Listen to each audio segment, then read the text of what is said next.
காஞ்சிபுரத்தில் அரை மணி நேரம் கொட்டி தீர்த்த மழையால் கோடை வெப்பத்திலிருந்து மீண்டு மக்கள் மகிழ்ச்சி.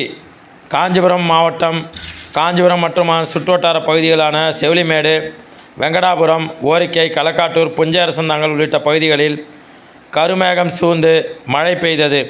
சுமார் அரை மணி நேரத்திற்கும் மேலாக பெய்த கோடை மழையால் வெப்பம் தணிந்து குளிர்ச்சியான சூழல் உருவானது.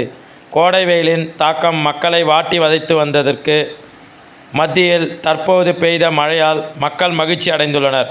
மேலும் விவசாயிகள் இந்த மழை தொடர்ந்தால் ஏரி, குளங்களில் நீர்கள் அதிகரித்து விவசாயம் செழிக்க வேண்டும் என எதிர்பார்ப்புடன் காத்திருக்கின்றனர்.